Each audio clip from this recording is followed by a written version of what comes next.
Il était une fois, dans la charmante ville de Strasbourg, vivait une petite fille prénommée Amélie. Dès son plus jeune âge, ses talents musicaux fleurirent comme de délicates fleurs au printemps. Amélie possédait une aptitude innée à créer des mélodies enchanteresses qui dansaient dans l'air, captivant tous ceux qui les entendaient.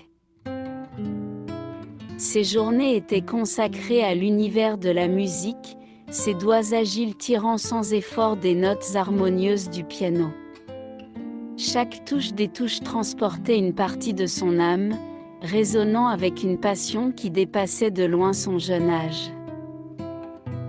La nouvelle de l'extraordinaire talent d'Amélie se répandit dans toute la ville et bientôt elle se retrouva à se produire dans de petits lieux locaux.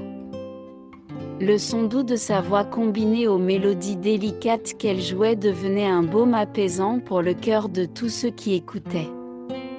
Ses performances étaient une preuve de sa dévotion et de son amour pour cet article.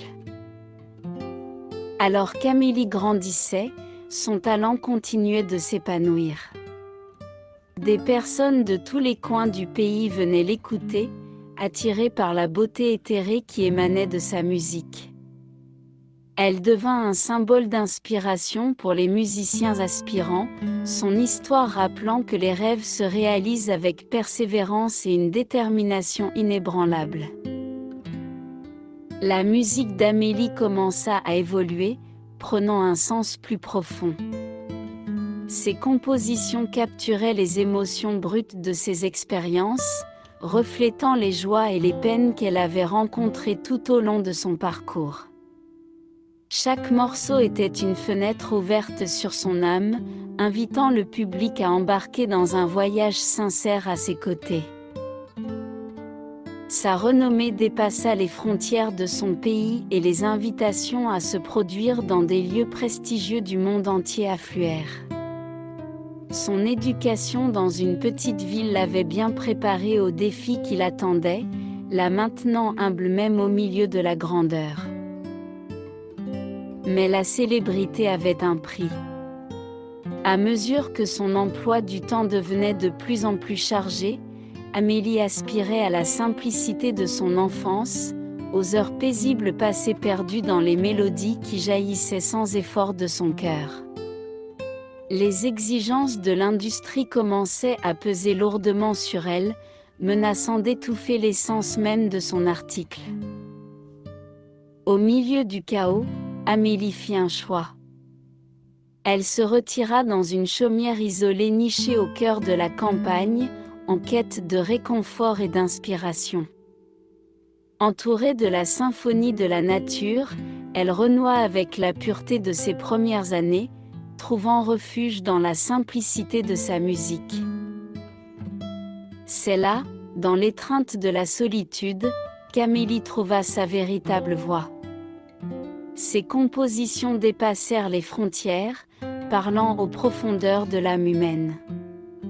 Sa musique devint un phare d'espoir, rappelant que même dans les moments les plus sombres, la beauté et la lumière pouvaient émerger. Amélie émergea de son exil volontaire avec un sentiment renouvelé de dessein. Elle se lança dans une tournée mondiale, non pas poussée par la gloire ou la reconnaissance, mais par son désir de toucher les cœurs et d'apaiser les âmes. Ses concerts devinrent des expériences transformatrices, un jeu d'émotions qui laissait le public fasciné. Au fil des années, la musique d'Amélie continua d'inspirer les générations.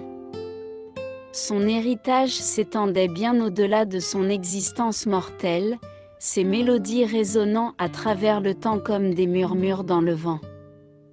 Elle était devenue bien plus qu'une musicienne, elle était un symbole de résilience, une preuve du pouvoir de la musique à allumer l'étincelle de la grandeur intérieure. Ainsi, la petite fille de Strasbourg, avec son esprit indomptable et son talent extraordinaire, tissa une histoire magique à travers la symphonie de sa vie.